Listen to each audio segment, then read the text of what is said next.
Now, I have the distinct pleasure of introducing today's first keynote speaker.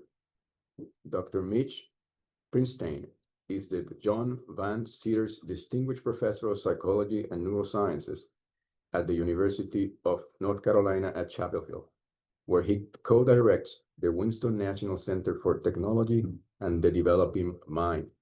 He currently serves as Chief Science Officer at the American Psychological Association.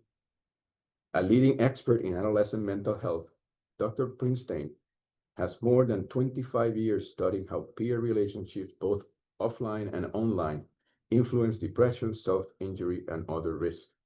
He's a board-certified clinical psychologist, author of over 250 scientific publications and 12 books, and a trusted advisor to the White House, Surgeon General, CDC, WHO, and major tech companies.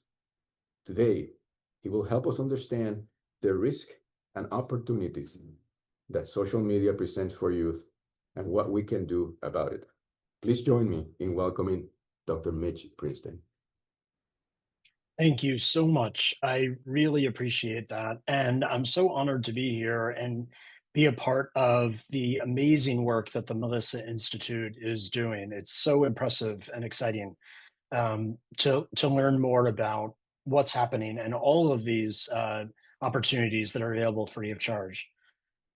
What I'm excited to talk about today is what we're starting to learn about social media and adolescent mental health. And I'm happy to do so with a summary of findings from myself and Dr. Eva Telzer, who's the co-director of our center from the Winston Family Foundation.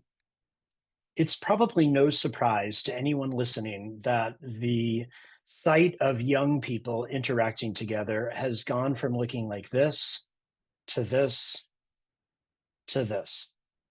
And although not that long ago, I needed to begin a talk like this by talking about what social media and technology really looked like.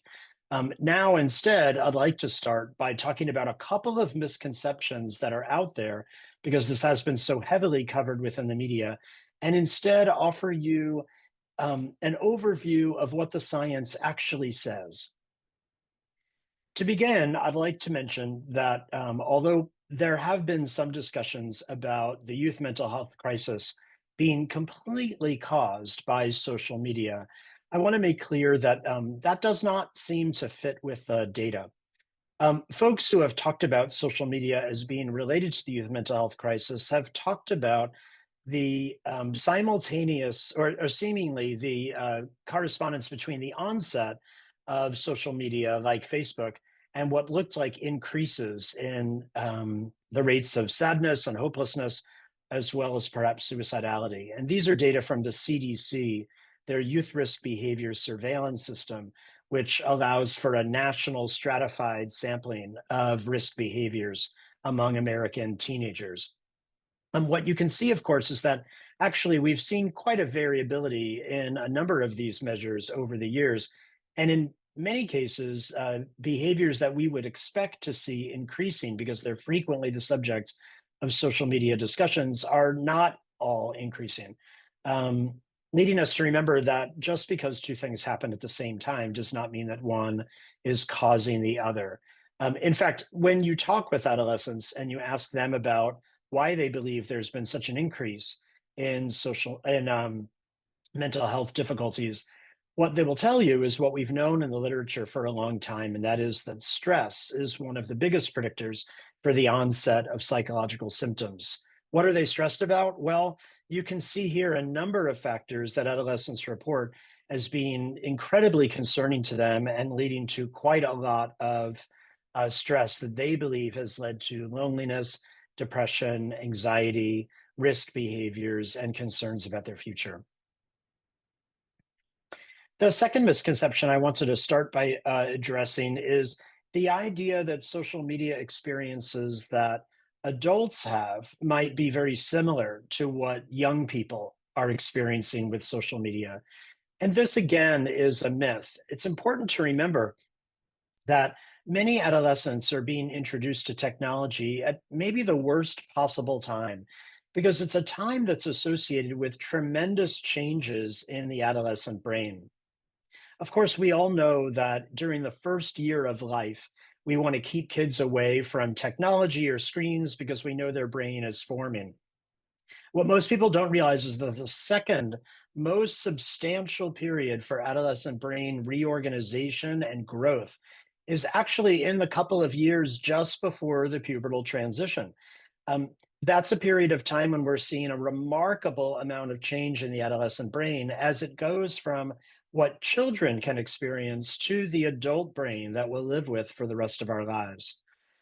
What's important about that is to know that it's about 1 or 2 years before you start to see external signs of puberty on the outside of the body, that the brain has already begun to begin its changes due to puberty. Now, the adolescent brain does not change all at once. At around 10 or 11 years old, we start seeing changes from the back of the brain towards the front, and from the parts that are lower in the brain or more primitive that we share with other mammals to the cortex, which sits on top and is more uniquely human. Now, so that means around 10 or 11 years old, one of the first areas of the brain that's starting to develop is the eye rolling center. This is the part of the brain that suddenly makes kids seem to be very interested in their peers and not so interested in their parents anymore, or perhaps thinking that their parents are suddenly not as cool as they were just a few months before. And the reason why that's happening is because an area of the brain called the anterior cingulate cortex, and specifically the ventral striatum, is beginning its changes by becoming suddenly a proliferation of oxytocin and dopamine receptors. Now, you've probably heard of those brain chemicals. Oxytocin, it leads us to be very interested in social bonding with peers, and craving those kinds of social interactions. And we see this in other mammals, even adolescent mice who experience their full pubertal transition in just 1 week. During that week, are much more interested in spending time with other adolescent mice and not with adult mice. But that second substance that I mentioned is dopamine.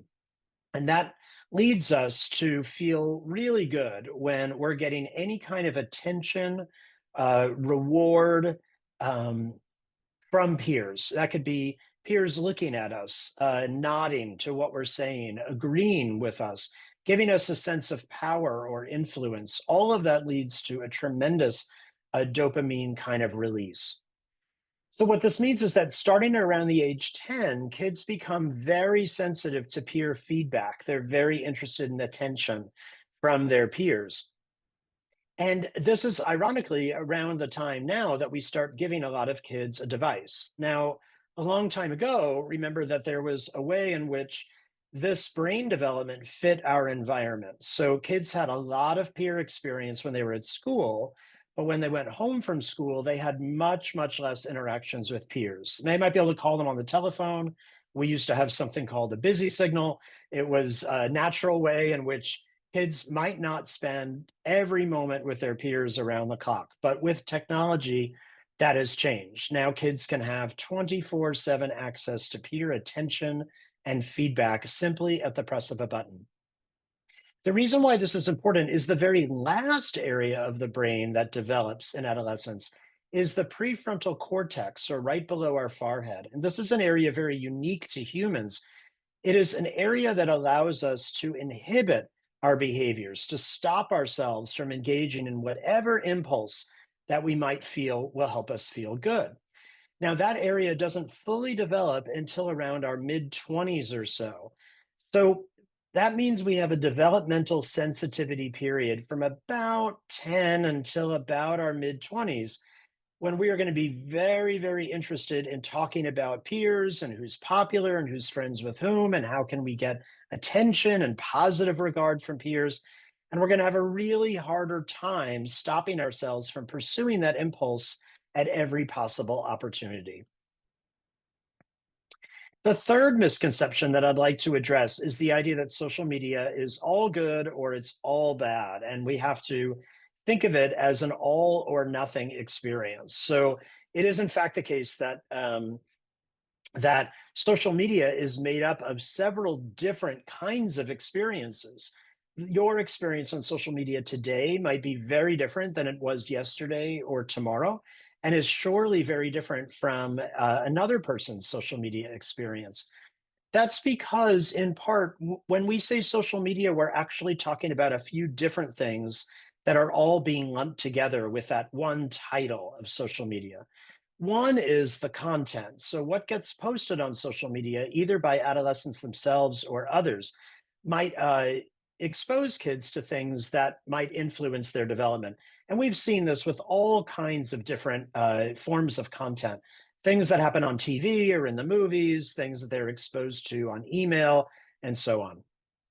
But what might be very unique about social media is that that content is surrounded by a number of functions on the social media platforms themselves. So for instance, there's a like button. The like button has a count of how many people might have liked it. There's a comments feature.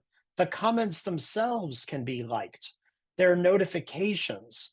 There are ways of looking at how many followers each person who liked it or commented on it has. And all of that is directly relevant to how the adolescent brain is responding to that content. For instance, one study was done where they showed kids pictures in an Instagram-like platform. These were pictures of things that were dangerous, illegal, immoral. And what they found was that as kids were having their brains scanned and they saw that content, the prefrontal cortex was activated. And that's good news. That means that there was an inhibition response, or kind of the brain's brakes were suddenly being activated when they saw those illegal and dangerous behaviors. But then when they showed kids those very same pictures with an icon that said that that picture had gotten many likes, suddenly there was a deactivation of the prefrontal cortex, or in other words, less brakes. So it really cleanly demonstrated that these features and functions in social media change how the brain is responding to the content that they see online.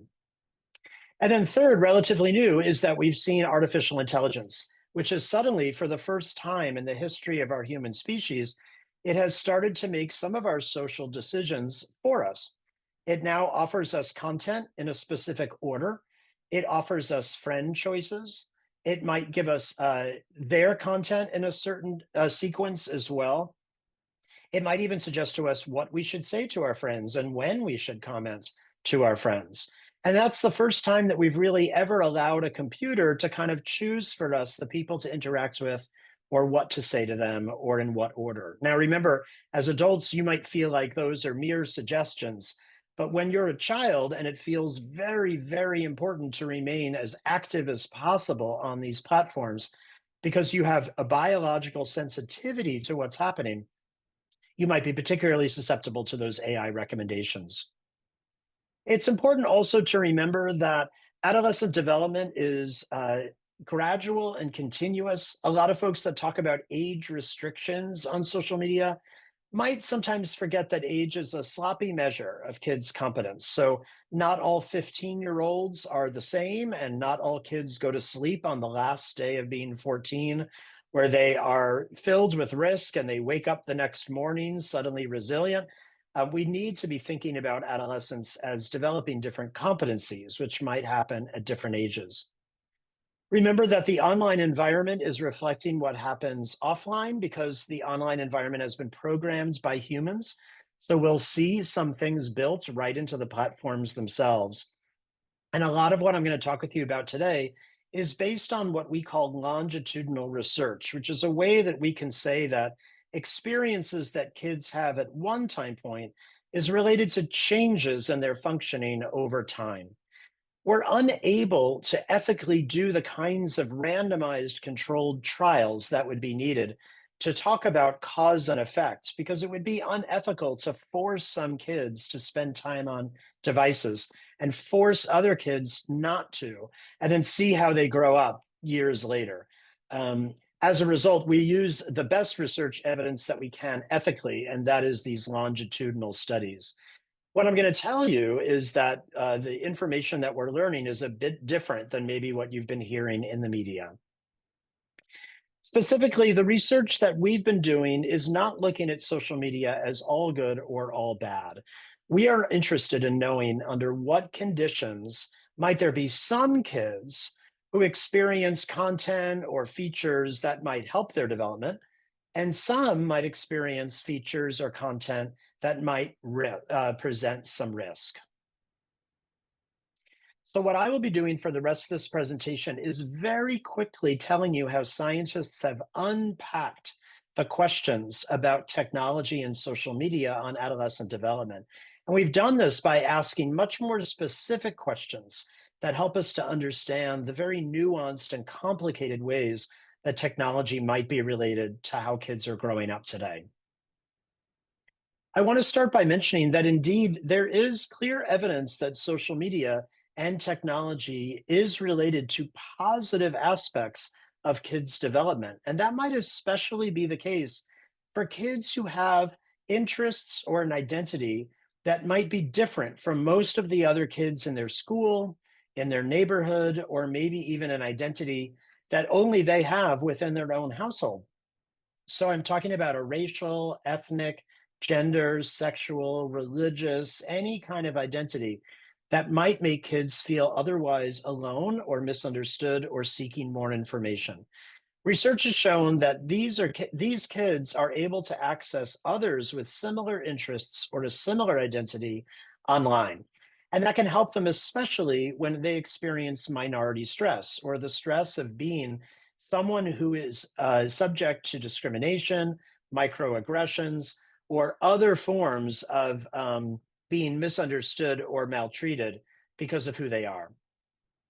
We find that when kids are seeking social support online, they can get immediate social support, even for things that might not necessarily be so stressful they would have talked about it out loud in real life. And what we're finding is that kids report that they have friends that are what's called online only friends. These are kids that um, say that they have a friend they know they will probably never meet in person in their lifetimes, but they nevertheless feel incredibly close to that person, and they report friendship quality that is just as strong as the friendship quality they have with their in real life friends. Now, what we found is that these online only friends are valuable and important. And in the face of stress, like let's say being bullied by peers, the presence of an online only friend might serve as a resilience factor that leads to a lower risk of negative outcomes, including later suicidal behavior. We know that during COVID, those kids who were on social media actually did better than those kids who were not, because the companionship they were able to get online seemed to help them when they were otherwise in lockdown. There's research that shows that we have greater diversity within our peer contacts online than we do offline. And of course, that's a good thing. We have nice evidence to suggest that kids are able to form relationships and friendships with others and people all around the world, even when they live in neighborhoods that are still somewhat segregated and offer less opportunity for diversity. For what it's worth, it's important to remember that adolescents report that they enjoy a lot of their online experiences. We don't let adolescents do everything that they find enjoyable for as long as they want to do it. But it does tell us that there might be some stress relief and some joy that comes from their online experiences. So we don't want to take that away. And let's not forget how powerful the online environment has been to allow young people to engage in civic activism and engagement in ways that have truly changed our world on topics related to climate change or gun control. Kids have really been leaders for us in thinking about how we can enact major social change. And they have done so with the power of the internet and social media platforms. But when asked about online behavior and the use of technology, folks will often want to know, what is the right amount of time that kids should spend online? Is it 1 hour a day? Is it 4 hours a day? And the answer that I always give is that it's not about the amount of time they spend, it's about how they spend that time. And the reason why is because kids who might be online reading the New York Times news feed and then commenting and direct messaging with their friends about it could probably do so for many hours a day, and it would be very helpful. But that's not the way that a lot of kids use the online environment or social media. So one study that we have done is to try and look at why it is that kids say they go online and which are some of the ways that might be related to more risk or more harm. And what we found is that a lot of kids either accidentally or intentionally find themselves comparing their lives to others when they're online. And that seems to be particularly concerning. Now, this makes sense. A lot of us might go online and see a picture of somebody and think that that's what they look like as soon as they wake up in the morning. We might see them hanging out with friends or going to extravagant locations and think that this is what their life is like every day. It's natural for us to forget that these are not representative or random samples of these folks' lives. These are specifically picked images or posts to try and make one's life look as happy and positive as possible in many cases. And what happens is that kids tend to compare themselves and how they're feeling in any moment with someone's very best moments. And what we find is that that is associated with increases longitudinally in depression, anxiety, and also in weight-related behaviors, things like eating disordered behaviors, because often people are posting pictures of their bodies in ways that make people feel that their body doesn't look as good according to society standards. Now, in addition, there's research that we found showing that some kids are going online specifically to try and get as much feedback as possible, to get likes, to get comments, to get followers. Some of them are intentionally trying to get higher status, and not just because they're looking for an influencer career where they can make money, but because they're really seeking that validation. And that also seems to be related to increases in these same outcomes. Now, we used to see this specifically for girls because females and girls are already experiencing a remarkable amount of pressure about their physical appearance and their body shape in incredibly unfair ways, offline and online. It's important to remember, though, that we're seeing now that this is boys are catching up a bit because boys are also starting to post images of their workouts, of how much they can lift at the gym. And that also is starting to lead to unhealthy weight-related behaviors for males as well. One of the things that's really important to remember is that there's a remarkable amount of cyber hate that's online. And I'm talking about peer victimization as well as discrimination and bias that's occurring towards individuals based on their identity or towards entire groups of individuals based on their shared identity. And again, that could be racial, ethnic, sexual, gender, religious, or any other kinds of areas where we're seeing hate being directed towards others. Now, there's a few things to take away from some of the research on cyber hate. One is that the vast majority of kids are being exposed to cyber hate in adolescence, and often quite frequently.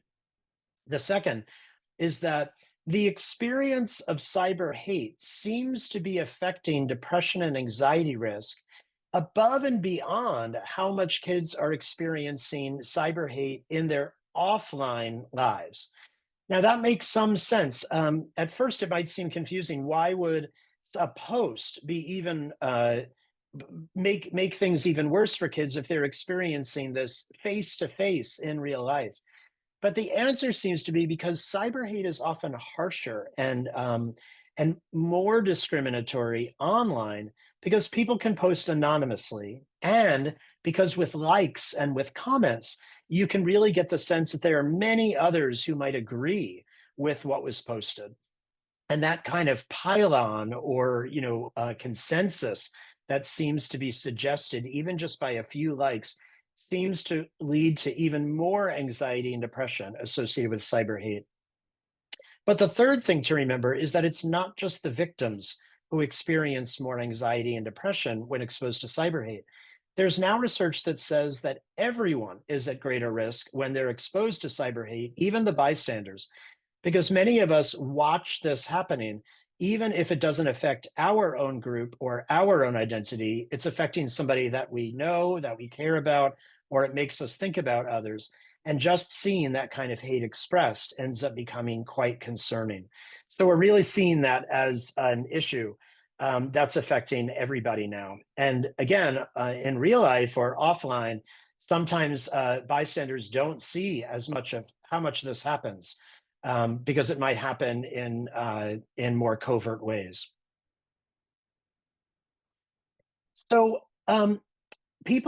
adults are sometimes surprised to know that there are a remarkable amount of sites and content online that talk about disordered behavior or dangerous behavior. But it's not just talking about the nature of these kinds of behaviors, but actually encouraging kids to engage in this kind of dangerous behavior. One example is called non-suicidal self-injury. It's the tendency for individuals to try and hurt their own body tissue without trying to die. Cutting is maybe the most frequent example of this. And there are many websites out there that are not only talking about cutting, but are encouraging kids and teaching them how to cut themselves and how to hide that behavior from their parents. Now, these are data from YouTube from over 10 years ago, and you can see that the researchers had coded how many of these videos were not only discussing it, but actually encouraging kids to engage in that behavior. And it's remarkably surprising and concerning how much kids were being exposed to this information. Also, these videos are usually put in the context of groups. And when kids join these groups, they're able to interact with others who are engaging in the same cutting behavior. What's concerning about that is that sometimes kids will report, actually, I've decided I don't want to cut anymore. Or I found a different way to manage my emotions. And in these groups, kids report that they will frequently get punished by other peers for saying that they're going to stop engaging in those behaviors. So this is an environment where kids are not only being encouraged to do so, but they're being teased and mocked and excluded if they choose a more adaptive strategy instead. Now, YouTube, partially in response to results like these, has changed their policy to make sure these kinds of videos are not online anymore. But it's important to remember that TikTok, at least the version of TikTok in the United States, has not changed their policies. And in fact, kids are still able and frequently are exposed to these kinds of sites. This is very concerning because it's, of course, increased. There are now folks who are attempting suicide online with a live feed to get comments and likes while they are doing this.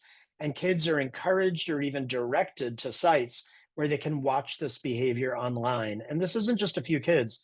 The majority of kids report that they have been exposed to behaviors like these online by the time they finish high school. Another example of this are sites that encourage anorexia behavior, or sites that are called pro-ana. And these are also sites that encourage kids to idealize very unhealthy and unrealistic body shapes that they refer to as thinspiration, and also to create rules for social groups or art that talks about engaging in very dangerous behaviors that can jeopardize kids' lives because it involves ways of changing one's body shape that are incredibly unhealthy. One research group actually did an experiment to look at the effects of AI. What they did was they bought a brand new phone. They did nothing on that phone to create cookies, if you know what those are, nothing to create a browsing history or any kind of preferences on the phone. But they did sign into TikTok and they created a profile for what they said was a female who is 14 years old. They didn't search for any videos. They didn't watch any videos. They just wanted to see what the algorithm would do. And within 20 minutes, the researchers reported that they were getting content that was pro-ana content that was being recommended to them simply based on the algorithm purportedly saying that a 14-year-old female would likely be concerned about her body shape and might be interested in this content as a way of keeping her engaged on the platform. So again, evidence to suggest that perhaps the algorithm is actively pushing this kind of content to kids, even when they're not asking for it. Have you ever read an article online and dared to go to the comments section? If you have, you've probably had the experience of seeing some people post comments that maybe makes your blood boil, something that you absolutely thoroughly disagree with. In that situation, we have a choice. We can say, wow, I'm very surprised that there is an individual with a very radical point of view that happened to read the same article that I just read. Or we can engage in a very normal psychological process called overgeneralization. And we can make the assumption that that one person maybe represents half the country. And I can't believe that so many people think that way. Well, that is a normal process. It helps us to try and make sense of tons and tons of information we get socially every single day and make some assumptions and guesses that helps us get through the day and through the world. But the problem is this can be particularly concerning when it comes to now online behaviors that kids are being exposed to. A set of researchers was interested in looking at this by seeing how much eighth graders were exposed to social media posts that talked about drinking alcohol.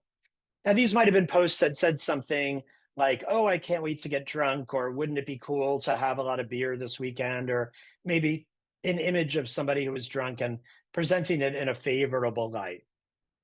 Well, what they found was that when kids were exposed to posts like these and those posts were liked online, it changed how much adolescents started to think that their peers, the majority of their peers, thought it was okay to engage in what's called heavy episodic drinking. Now, that's 5 or more alcoholic drinks on a single occasion. That's a lot of drinks for an adult, but that's also a lethal amount of drinks for most eighth graders. So, in other words, kids saw things online, they saw people like those posts, and over time, they grew to believe, yeah, I guess all my peers think it's pretty okay to drink really heavily in eighth grade. Well, once kids had those perceptions, that was longitudinally associated with kids' first episode of their own heavy episodic drinking. This research gave us a really nice, a clear insight of how what we see online changes what we think of everyone around us and what they value. And once we've changed that, that influences our own behavioral decisions. We can think about how this plays a role for all kinds of behaviors and for adults as well as youth. But it's important to remember that this is a very common process given how often kids are exposed to this content.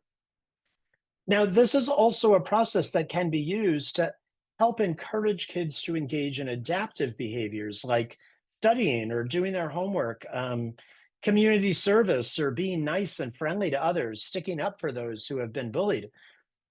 The concern is that kids tell us that they rarely see that kind of information online, even when we know their friends have posted that information, which has led some to believe that the algorithms might be especially likely to push content that enacts a fear or an anger response, because we know in the brain that a fear and an anger response activates a region of the brain that's very close to the brain's motivational network. And what that means is when we see something that makes us angry or fearful, we're very likely to want to engage in behaviors right away based on that anger and fear.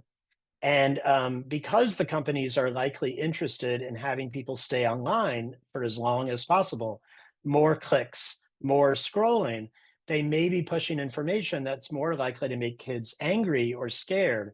And those are more likely to be maladaptive behaviors than positive sources of peer influence. For those of you who grew up in a world without the internet or technology in smart devices or social media, you might remember those days when you got home from school and you were able to shut off the peer network like we talked about before. You might remember that although it was frustrating to get a busy signal or someone's answering machine, it also created opportunities to find a way to entertain yourself or to focus on homework or just to get some rest and relaxation. Kids today are telling us that although they do enjoy being online, they also find it incredibly stressful for at least 4 reasons. One is they're usually on multiple platforms and they're getting all kinds of notifications for each and every one of those, telling them that other kids they know, maybe the most popular kid in school, has just posted something, and it might be something that they want to know about because it's going to be the subject of what everyone talks about tomorrow at school. It might be something that is about them or about their friends, or maybe their friend posted something and they feel responsible to go in and like and comment on their friend's post right away. Well, kids, in fact, feel overloaded by the number of notifications that they're getting, and it feels like a job, they tell us, to have to constantly go in, check their notifications, respond to everything that's in there, or they might miss important information that they feel is going to make them more likely to be bullied or feel excluded the next day at school. So they're fearful that any of that information is going to affect them. And remember, this might not seem super important as an adult, but if your brain is designed with oxytocin and dopamine receptors to make you very, very sensitive to this social information, this is a real fear and a big, important concern for you at that age. If their friend posts something online and they do not go in immediately and say that they look great in their selfie, or give them positive comments and likes, their friends are highly likely to call them or text them and be mad at them for leaving them hanging, or for sending a text and leaving them on read. So it's very important to kids that they're available at all times so they can meet the friendship demands. And if kids themselves post something, our undergrads at UNC, in a course that we teach on this topic, tell us that they spend an average of 30 minutes after they post something doing nothing else but staring at their phone and seeing whether their post is doing well or not doing well online. If their post is getting no likes or no comments, or worse, if it's getting negative comments, they feel they need to take it down immediately. So it's very important for them to make sure that when they put something out there, it's doing well. Though these areas combined are what scientists refer to as digital stress. And in a study that we did, we found that 45% of adolescents reported so much digital stress that it was interfering with their daily roles and routines. It was keeping them from going to sleep, from doing their homework, from exercise, from interacting with others in their house. And the more digital stress they reported, the more depression they reported a year later.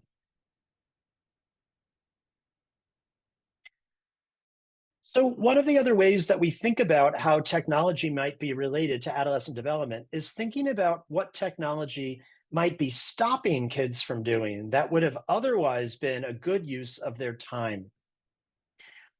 Exercise is an important area, but perhaps most important is sleep. The American Academy of Sleep Medicine recommends that adolescents get between 8 and 9 hours of sleep a night. In the United States, we're doing very, very badly when it comes to our adolescents following that medical recommendation. Less than half of ninth graders are getting the recommended amount of sleep.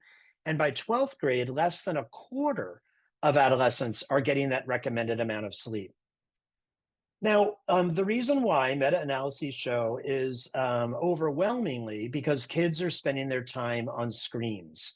And although they might be spending some of their time doing homework, it's very rare that kids are working on homework without simultaneously looking at social media and switching back and forth between their screens. So social media seems to be the number one reason why kids are staying up so late. Well, the effects of screens on sleep is actually threefold. One is, obviously, if your eyes are open looking at a screen, then they're not closed sleeping. But a second is that the blue light that's emitted from a screen seems to influence the release of melatonin in our brains. Melatonin, when it's released, begins the process of us getting sleepy and ultimately falling asleep and having all of the stages and cycles of sleep that we need. When we interfere with that melatonin release, we're not only affecting when we fall asleep, but whether we have high quality sleep that has the deep sleep we need and the dreaming sleep or REM sleep that we need. The third reason why social media plays a role is because social media is rarely boring. So it's usually emotional content that kids have very strong feelings about. So imagine being really revved up emotionally and then trying to fall asleep 5 minutes later. It just interferes and it creates stress for kids as they're falling asleep. Well, research has basically found that sleep is associated with almost every single outcome that has been studied in the literature. If you get bad sleep today, then tomorrow you're probably going to have lowered attention. You're going to have more emotional ability, or you're going to act out more. You might be more depressed. You might be more likely to engage in impulsive behavior. Your academic achievement is absolutely going to be affected the next day. We see kids with lower test grades. It's even related to increased likelihood of driving accidents among adolescents who are driving. But when we see kids who are having difficulties with sleep, either what time they fall asleep, how long they stay asleep, or how many times they wake up in the middle of the night, even just for brief periods, perhaps most importantly is that that seems to affect the brain. This is research demonstrating that during this very important time of brain growth and reorganization, the more there are disruptions in sleep, the smaller the brain grows. And this is referring to white matter in the brain. So it's very fair to conclude here that social media is keeping kids up. And as a result, it's leading to kids' brains growing smaller than they would have ordinarily grown. There are a lot of people talking about whether social media might be addictive. And we don't use the term addiction in the psychological literature because there's no diagnosis to talk about addiction of social media at this point. But what we have looked at, a number of research groups have looked at clinical dependency on social media. And in doing so, uh, folks have taken the diagnostic criteria from the DSM, which is the Diagnostic Manual for diagnoses, and changed the words for substances to social media. Let me show you what I mean. I'm asking kids directly whether they feel like they spend more time on social media than they want to, whether they try to quit, but they can't, whether they try to make sure they'll always have access to social media and won't ever be too far away from it, whether they have cravings to get on social media, and whether it gets in the way of their daily roles and routines. Um, Asking kids whether they've kept on doing it, even though they know that it's causing problems in their life, and whether they had withdrawal symptoms. So while they're away from it, they can't stop thinking about it and it gets in the way of their behavior. Or just asking kids directly whether they think they might be addicted to social media. Research has demonstrated that 50% of youth are reporting at least one symptom of clinical dependency on technology and social media. This has been reported in many different samples around the world now. In our own research recently, we found that 95% of kids reported they're spending more time on social media than they want to. About half of kids reported that they're having withdrawal symptoms, and about 1/4 of the kids said that they think they're moderately or severely addicted to social media. Now, this might not be terribly surprising. As many of you might have heard, many of the attorneys general in states around the country banded together for what's called a multi-state lawsuit. And there's one for TikTok and one for Meta. And as part of that lawsuit, they have gained access to internal documents at these companies that staff were writing to one another. And the New York Times released all of these documents. And I went in and I took a look and I took a couple of screenshots. This might be a little bit hard to see, but let me summarize it for you. Staff at TikTok back and forth said specifically that they feel that they want to focus specifically on getting as many teenagers in the United States to be spending as much time as possible on TikTok. They refer to them as a golden audience because unlike China, where TikTok was developed, where they feel that kids are more likely to spend time on academics, they thought that the kids in the United States have plenty of time, and they have made sure that the product has baked into it compulsive use. So they've specifically referred to the idea that they want kids to be engaging in it in compulsive ways, and they want to focus on United States teenagers. At Meta, one of the founding folks that built Meta said specifically that they understood that what they needed to do was create a dopamine cycle for kids. They wanted to make sure that they posted something, got a like or a comment every now and again. That gave them a dopamine response that made them more likely to stay online, and so on, until kids would have a hard time getting off. And he says the inventors, the creators, him, Mark Zuckerberg, and others, they understood this consciously, and they did it anyway. So when we see kids reporting such a remarkably high level of problematic social media use, it may not be a coincidence. These documents suggest that perhaps that's part of the way that the platforms were designed. There's been a lot of talk recently about whether kids should have their smart devices in school. There's actually not a lot of data to understand what the best way to enact this policy would be. Should kids not have phones from bell to bell, from the minute they walk into the school until the minute they walk out of the school? Or should you just keep kids from using their devices during instructional time when the teacher is talking and asking them to pay attention, not to their device? So we don't know that yet. And there's a lot of data being collected now. What we do know, though, is that from older research, when kids are scrolling the internet in class, it leads to worse grades for that child. That's probably no surprise. It's a very consistent effect. But what's surprising is that it also leads to lower grades for the child who's sitting behind them. So there's a secondhand screen effect that seems to be occurring, which makes sense. If you've ever been in a situation where you're watching a lecture or something and someone's using a screen in front of you, it is in fact very distracting. And what this means is that parents who are making decisions for their child, whether their child has a device and brings it into school, are making a decision that's affecting other children in that classroom as well. There's also research that indicates that while some say that using screens while listening to their teacher is possible via multitasking, brain research shows that there's no such thing as multitasking. We actually can't look at two things and give it equal attention, but we can engage in task shifting, and we very quickly go back and forth between two different tasks. Kids are worse at that than adults are. So it probably suggests that at least during instructional time, we should not have kids who are kind of watching, let's say, entertaining videos while their teacher is trying to teach them organic chemistry. The last area that I wanted to talk about is the extent to which we're seeing social media and technology as being related to brain development over time. We did a study on this where we were looking specifically at how much kids were picking up their devices and what they were picking up their devices for. And the way that we did that is most of the kids in our sample had an Apple product. And if you have an Apple device, it's actually keeping track of your screen time. It knows exactly what time you picked up your phone every single time you picked it up, what app you used when you picked it up, how many minutes you spent on that app, and so on and so on and so on. And what we were able to find is that kids indeed are picking up their phones mostly for Snapchat, Instagram, and TikTok, as well as text messages.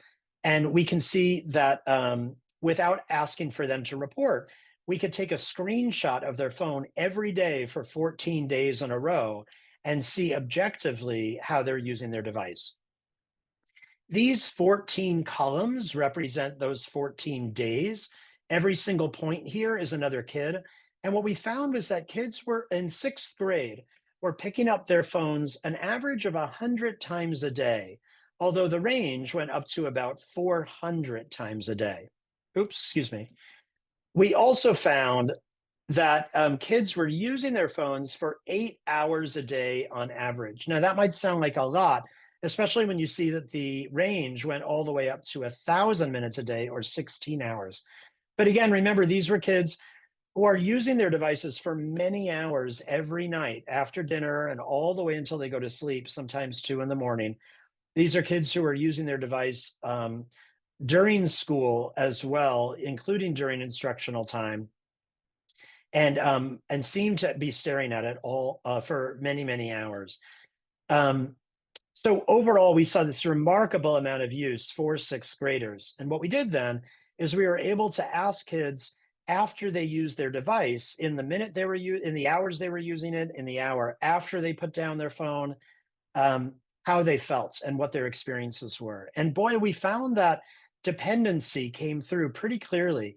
In the immediate hour after kids stopped using their device for social media, they reported a strong craving for more interaction and for wanting to get more of that dopamine response.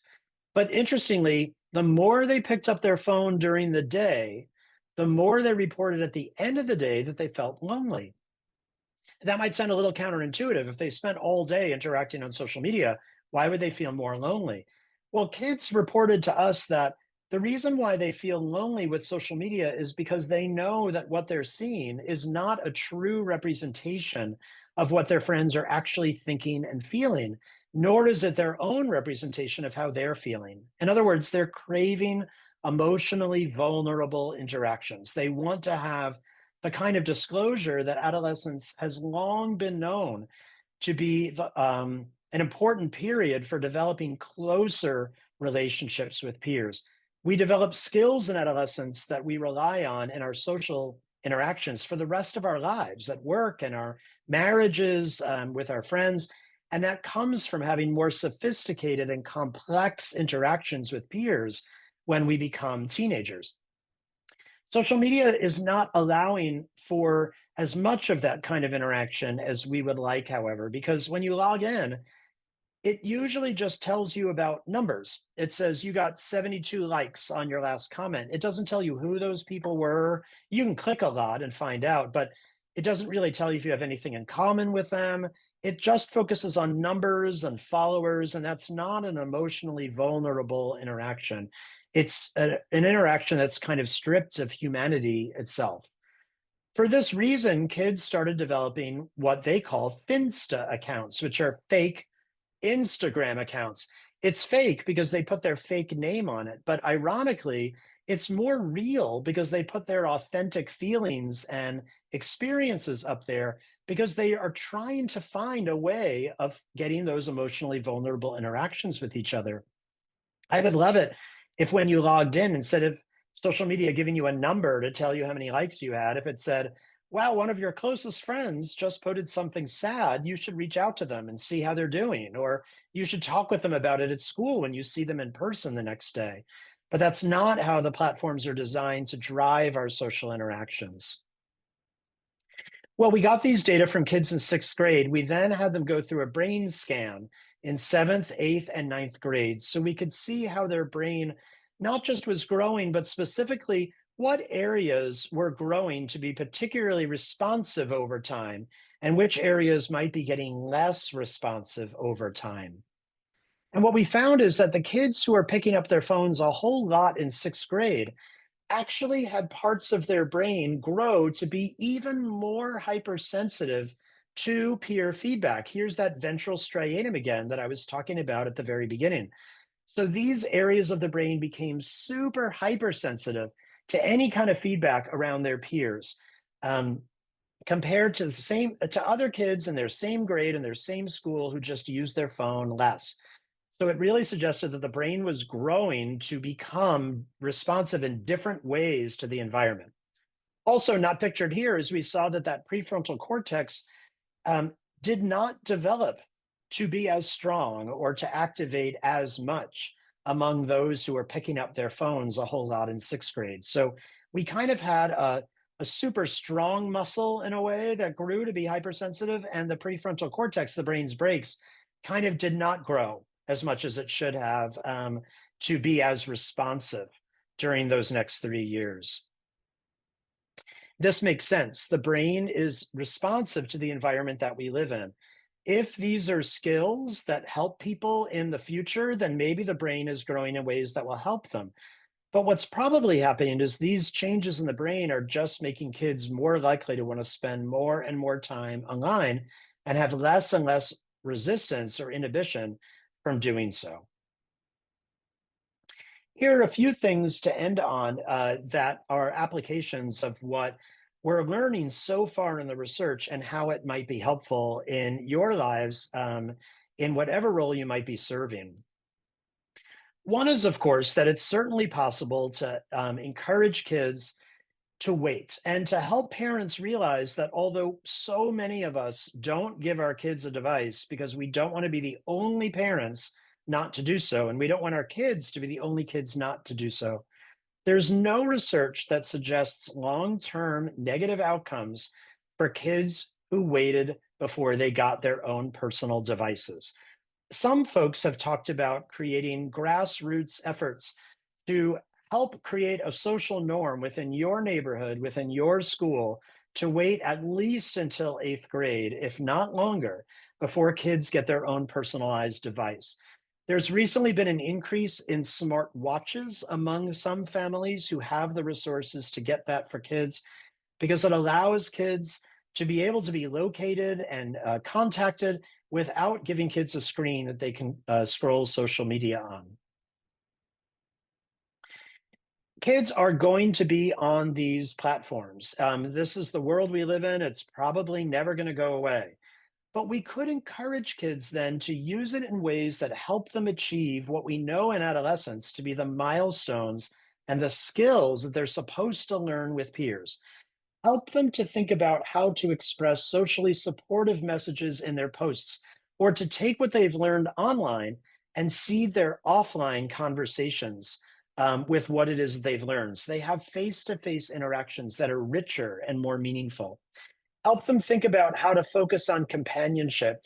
Too often we see that kids in real life just take selfies and then sit around the table staring at their phones, sitting right next to one another, talking about in kind of a parallel play um, what's happening on each of their own profiles. But that could be switched. Instead, we could be using the online experiences to help them put the phone away and have interesting face-to-face interactions with each other when they're in person about what they've learned about each other and how they have things in common. So we should really use the online platform to foster in-person experiences that are rich and emotionally intimate and vulnerable.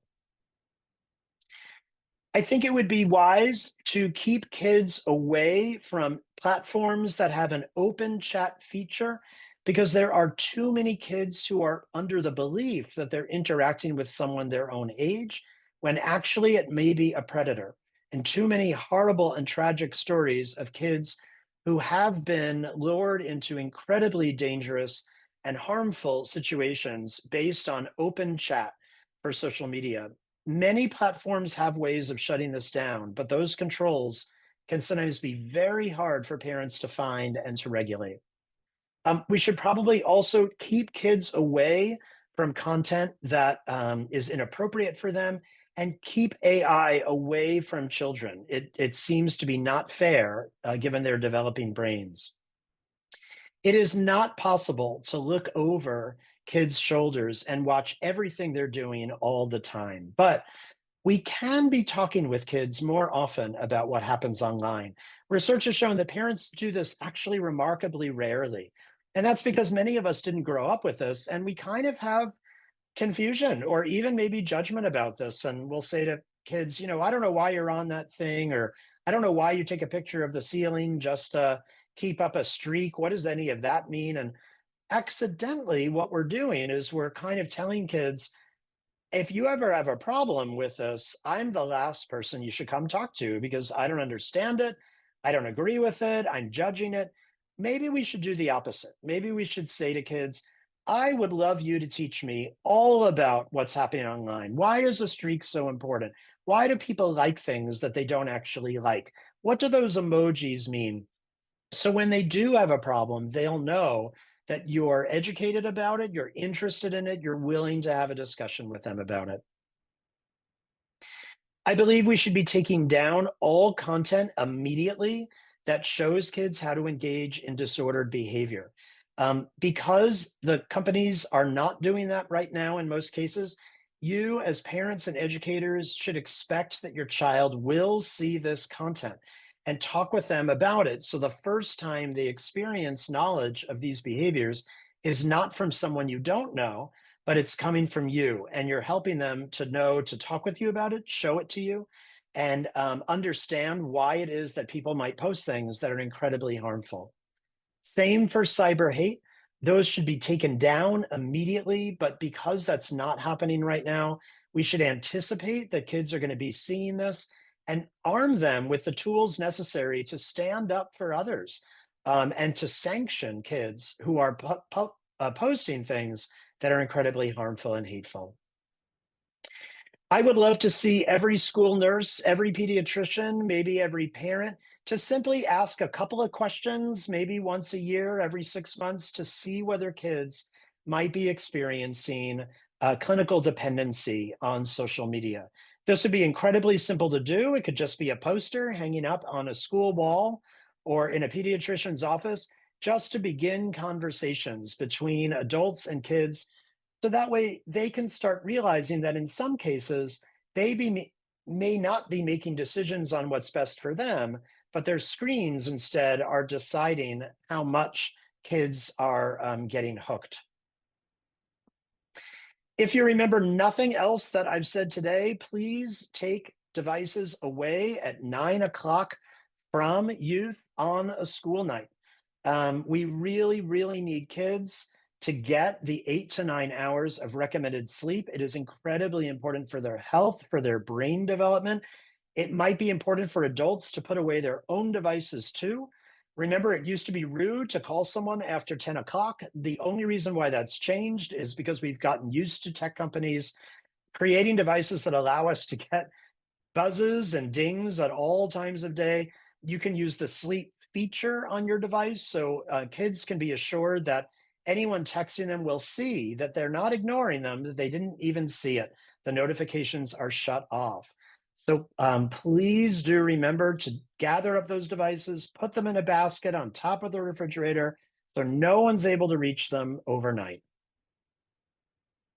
It's really hard for us to not compare ourselves to others. It's just a normal part of the human experience. But for the first time, we have to teach kids that although we are trained to believe what we see, we are being exposed to a lot of information that's not real, and it's not representative either. We really have to teach kids that in many cases, the human they think they're interacting with may not even be a human. The picture that they see may be photoshopped. It's certainly not representative of what that person's life or appearance is like every single minute of every single day. And it's hard when we ask undergraduates, how long does it take you to remember that what you're seeing is not real? Many of them tell us that sometimes it's hours later that they remember, oh, right, maybe that was photoshopped. And sometimes they never think about that. They're just going to believe it when they see it. I believe that because we don't give kids the keys to a car when they turn 16 or 17, and until we've made sure that they've learned the rules of the road, we should absolutely be teaching kids these 10 rules of the road before we give them the opportunity to go on the World Wide Web without any parental controls or supervision. I think it's incredibly important that kids learn how not to harm themselves or others and understand the digital world now that they're going to grow up in a digital world in the same way that we teach them about other things that we know that they will experience as they grow older.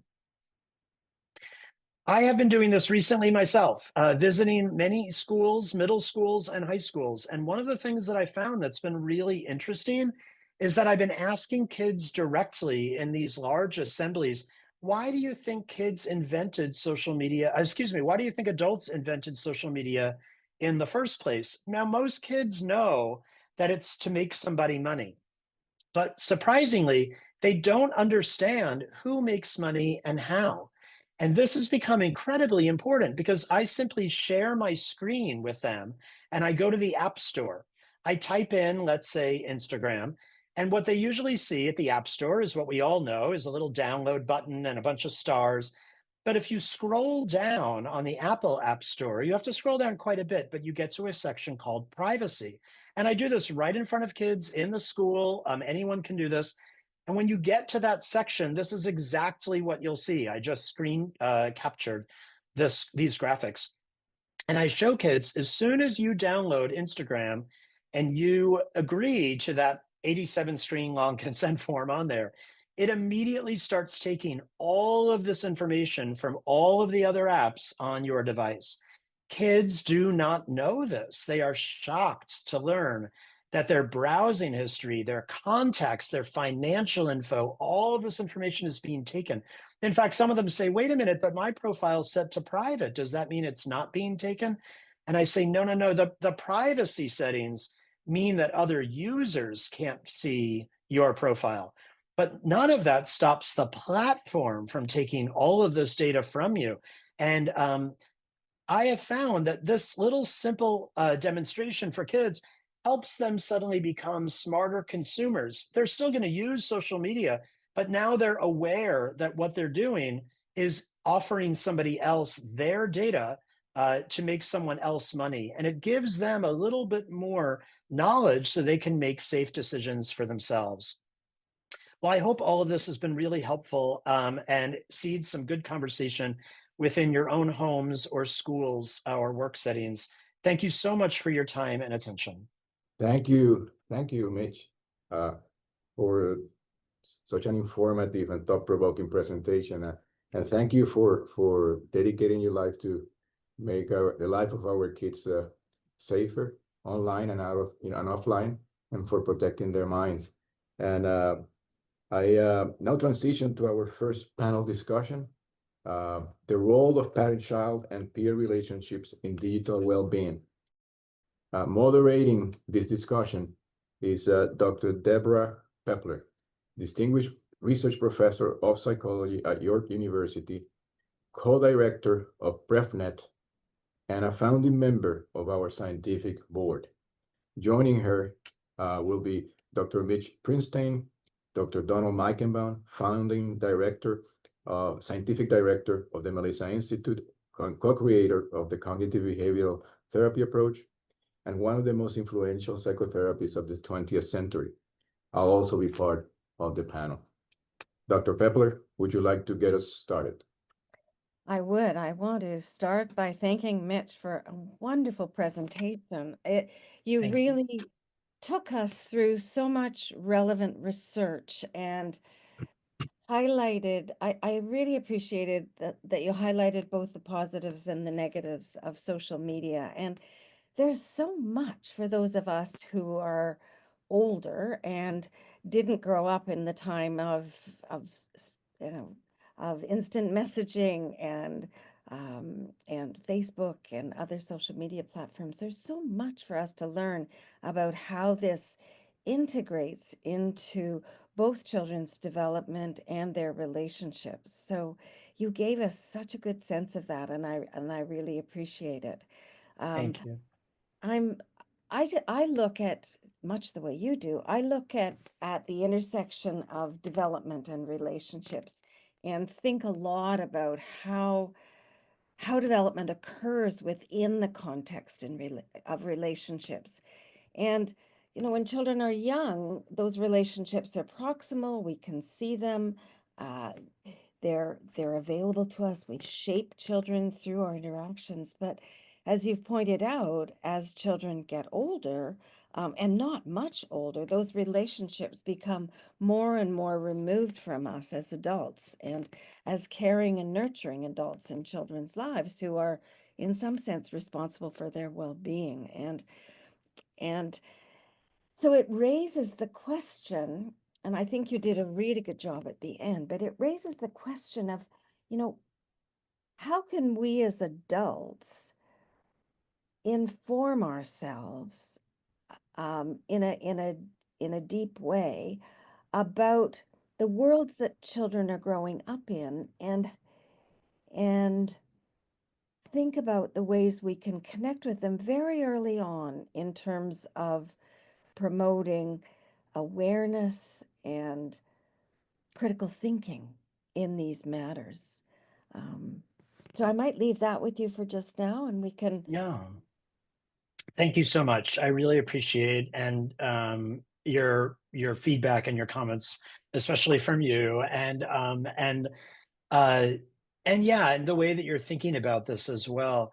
I think there are a couple of things that we can do. One is I should mention that a lot of parents talk about having access to their kids' profiles or being on the same platforms as their kids so they can follow each other.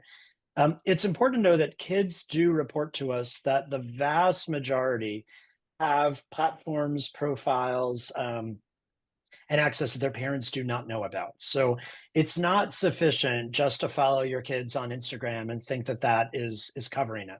Um, One of the things I think might be important to do, especially when kids are very young, is to notice how our own social media and technology behavior might be getting noticed. Um, there's a construct in the literature called technoference, and it's this interesting idea that young children report that they think that their parents are spending more time looking at their devices than looking at them. So kids are learning in some cases pretty early on that whatever this device is, it seems to be very important. It seems to distract us. It seems to be something that we have a lot to talk about. We might even get excited when we see that we have a lot of activity on it. And all of that, our kids are watching, and it helps them form a relationship and a desire. They want something so important. They want to have something that they want to talk about.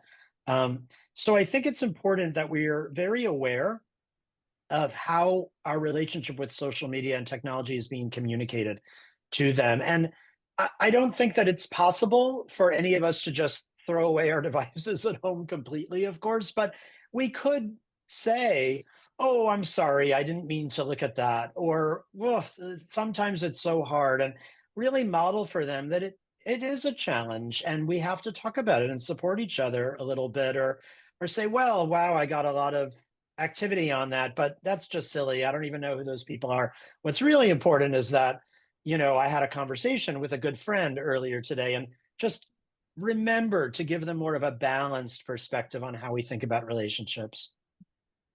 Mitch, you remind me of Ed Tronick's work on still faces. And Yeah. just to remind people or update people, Ed Tronick did studies of parents with very young children and ask them to not respond emotionally and just not pay attention to the child and not respond. And children go ballistic when a parent isn't emotionally available to them. It's really difficult.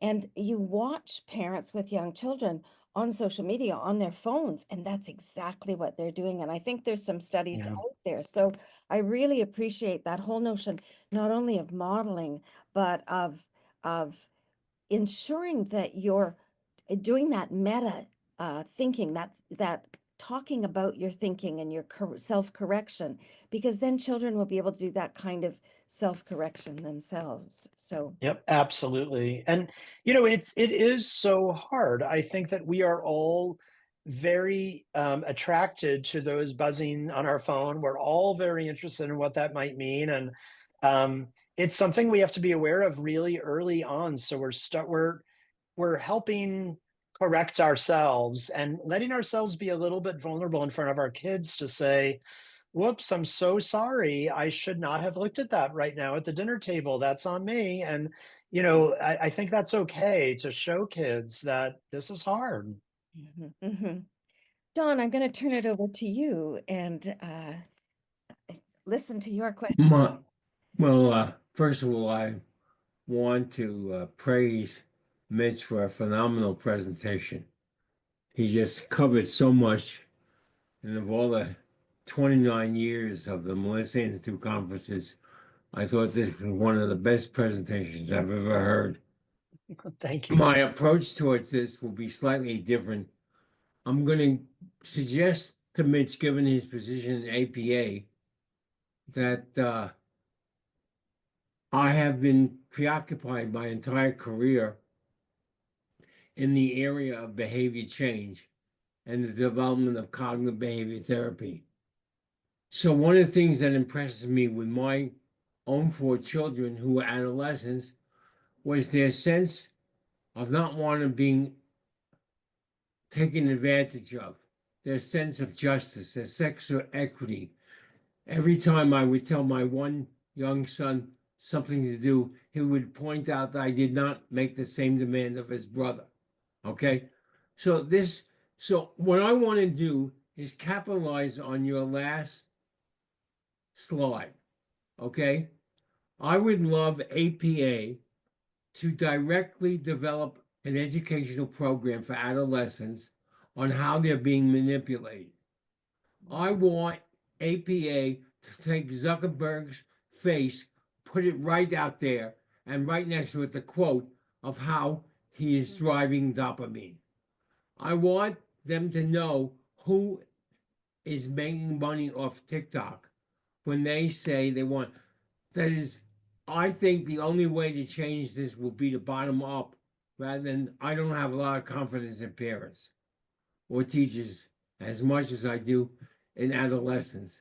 Yeah. So I would love you and your organization to develop a 3-4 minute kind of scenario that is directly communicating to adolescents that could be sent to every school in the world of saying who does what. Think about this when we wanted adolescents not to smoke, right? We wanted them to appreciate that the people who own tobacco companies are ripping them off. They don't give a damn about the adolescent's health. They just want to make money. Okay? So what I want to do is have the march on guns to be a march on media, social media. Okay? I want them to be able to identify all of the websites that actually endanger adolescents. Okay? APA runs a contest. Which adolescents, which school can find, which school can put on the best thing. So I don't know if that's a crazy idea, but I really loved your last slide on the way in which all these people are getting rich off of these kids. Thank you so much. I really appreciate that. And I agree. I think it would be great to be able to get the word out a lot. One of the things that we've heard is that adolescents don't want to hear that from the APA or from someone like me. They want to hear that from other from adolescents. Yeah, from other adolescents. They want to hear that from Taylor Swift. So, Right. if you have her number, let me know. But we're thinking about, and this may be something that APA or others can do in partnership of how to get that message out. But that might be in a bunch of different ways with a bunch of I young agree. people getting that out. And let's really think about powerful ways to communicate that message. Well, how do I get Taylor Swift to listen to your presentation? I don't know, but I will say that the National Academies of Sciences has what they call the Science Entertainment Exchange. And it's an opportunity for folks to meet with Hollywood producers and writers to talk about how to integrate some of these ideas into their storytelling. And I'm very excited that in a couple weeks, they will be learning a lot of this information. So there might be ways that you see hints of this in a future movie or TV show, and maybe we can start for teens to see some of this information in the platforms they already watch and love. Well, get it to Trump's committee. Get a Secretary of Education, and I mean, this is clearly worth sending back to the Surgeon General, right? We have a different Surgeon General now, so right. yeah. I know, but still, the Surgeon General's got to be interested in this, and there's a lot of controversy about whether we should allow TikTok or not, right? Various state organizations. So these attorneys who want to challenge TikTok and so forth, they need data, and you have provided them with the data. So the Melissa Institute's hats off to you and your organization, and thank you very much for presenting. Great. Thank you so much, Don. Etiony, I'm going to invite you to make a comment or have a question. Yeah, and a couple of things before I say that, Don, thankfully, a lot of your crazy ideas in the past had led to a much better world. So this is, I'll take it as an invitation to work again on another project with you. And we'll be reaching out to Mitch and others for help on this. Also to let people know that some of the issues that are coming up now about the involvement of youth, adolescents, as part of the solution in this will be addressed by our next keynote speaker and presenter from the UK, Dr. Skipper. So you'll hear some of those things there. Mitch, I also wanted to thank you for helping me remind me. You brought my grandfather, one of my grandfathers, to mind today. And when you were talking about the differences in understanding of technology, when I came from Puerto Rico to the United States toward college, I called him up, collect call at the time. That was the technology at the time. And I remember one of the first things he's saying to me is like, wow, little Etiony, you sound so clear. And I was like, what? He said, yeah, I can hear you so well, like you're next to me. And I had grown up with that technology, never knowing how it had really shaped the behavior, my behavior and others. But he was fully aware that there was a different way of communicating, that this was really changing the game for us. So anyhow, I just want to let you know, thank you for bringing anything that brings him back is a good thing. Yes. And I have a question. Your research and that of others indicates that the presence of likes, you talked about this, on harmful content can diminish the teens' neural inhibition, as you pointed out, potentially increasing their propensity toward risky behavior. So following up on Don's call, what implication does this have for the design of social media platforms? If likes are what there, are there other alternatives to the likes, like I don't like, or I don't know, or this is not true, or this, are there things that are available that they're considering that you're proposing? I'm not aware of ways of kind of communicating differently other than the comments feature. What's interesting is that a lot of kids tell us that they log on and their friends who they follow, maybe there have been 40 posts since the last time they logged on. So they go through and they like every single one of them as fast as possible without even reading them, because they feel that they have to like whatever their friends post. So a lot of the likes are not even kids who agree with what was posted. It's just a way of quickly saying, I saw your post and I'm supporting you as my friend. So it's communicating a very mixed message to kids when they log in and say, wow, 40 people thought that it was okay to bully someone. There are some changes that are happening though, and I don't know the details in every country, but predominantly in Europe, there have been things passed called age-informed design. This has also been passed in California, here in the States, to try and change some of the aspects of the platform to be more appropriate for adolescents and their developing brains. What's interesting is that the companies so far seem to be able to make all these changes, but the American version of these platforms does not have any of these changes built in, because it's not a law that's passed here yet. In fact, there has been some legislation here. It had incredible bipartisan support. It got through the Senate 91-4, which never happens anymore. And it was ready to go up at the House, but the Speaker of the House decided not to put it up for a vote. I don't know whether it's related or not, but a couple of weeks after the Speaker made that decision, Meta announced a multi-billion-dollar infrastructure in the district of the Speaker. So it is very hard to think about how we can pass the legislation we need to create a version of these platforms in the United States that other countries, the youth in other countries, have a better version of this that's protecting them, but no one's protecting the kids in America. Thank you so much, Mitch and Etiony. We have a couple of questions from the audience, so I'm going to turn there. Hossam Shabi writes, hello, Dr. Mitch. Thank you for your presentation. Is it possible to set the phone settings not to let apps like Instagram access private information, even if we accept this policy during the app installation? Yes. So devices have different parental settings that could block it at the download of the app or at what times of day or how many minutes a day can you use each app.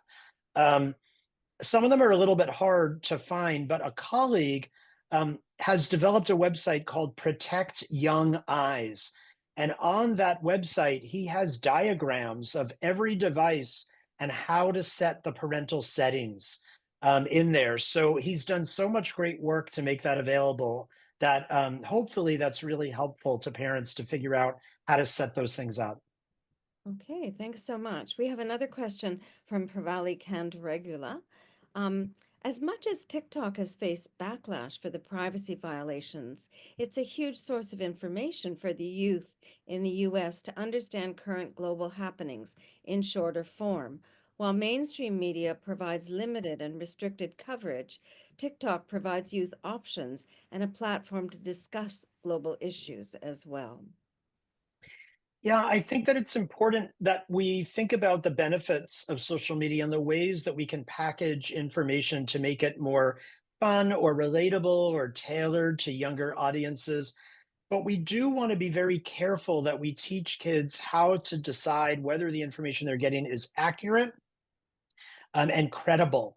And there are unfortunately a lot of folks out there who are trying to get as many likes and followers as possible by activating those fear and anger kind of circuits through misinformation and disinformation.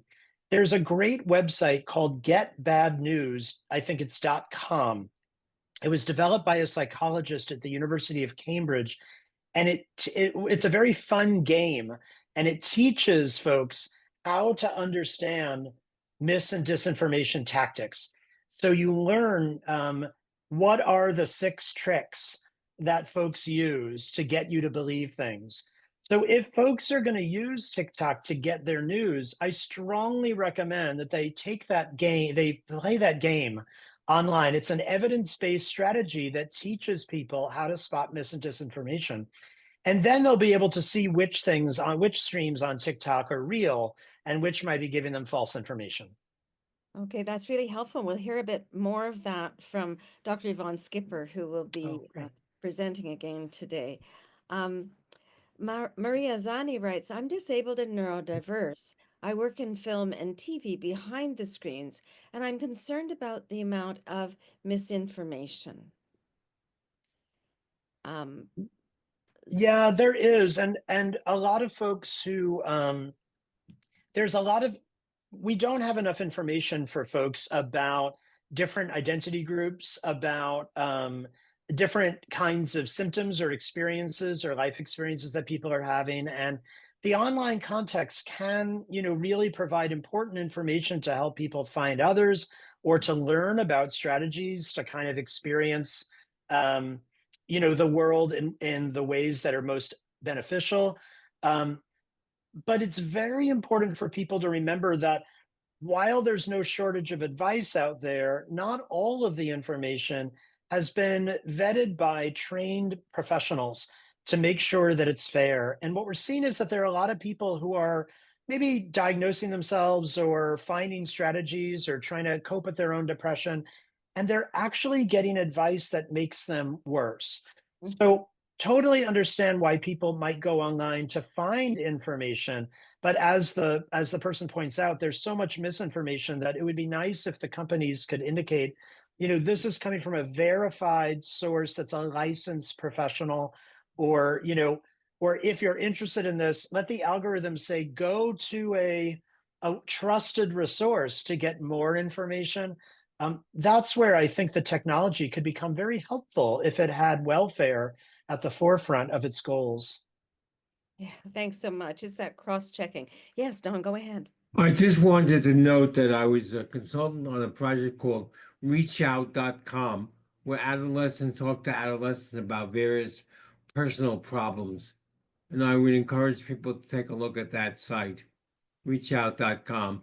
And adolescents who are going through various struggles indicate how they cope more effectively with that. So social media has the potential of really being helpful and the like. Great. I didn't know that one. Thank you. Thanks so much. Robin, Robert Topinka asks or says, I really like Dr. Meichenbaum's suggestion that we teach young people about how they're being exploited by big tech platforms. Another important layer is adult influencers, people like the infamous Andrew Tate, who exploit young people's insecurities for profit.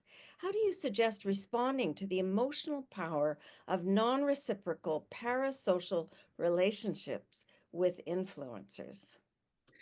Yeah, so people have referred to the media as a super peer because it's activating that dopamine and oxytocin kind of center, especially so if you can write to someone who has 1 million followers and get a response from them, that feels extremely rewarding. So we do have to help kids recognize, what are the limits and realities of interactions with someone that might be an influencer. Very often they're interacting with the staff or now even bots that are responding for the influencer.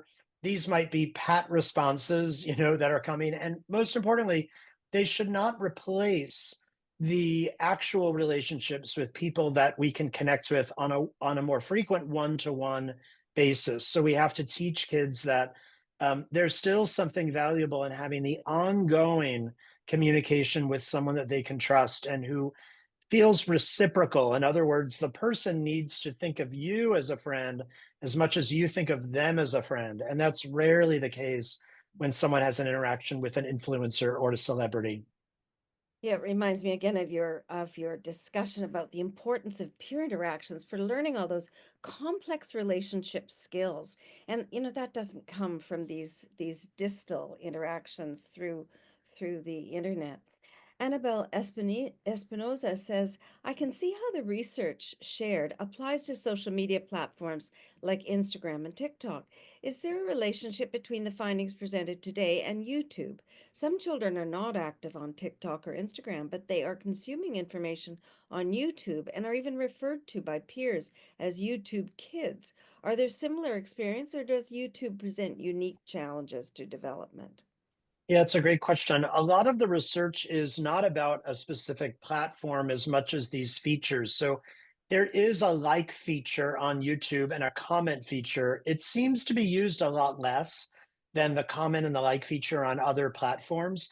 There also is an algorithm, though, and it does push out more videos to kids, even for things that they didn't ask for. So actually, the APA put together a document on video content recommendations that YouTube then became very interested in adapting to help parents to really think about how to help kids make good choices on YouTube. So I will say it was wonderful that they were so responsive to the science and really wanting to help parents learn from those recommendations.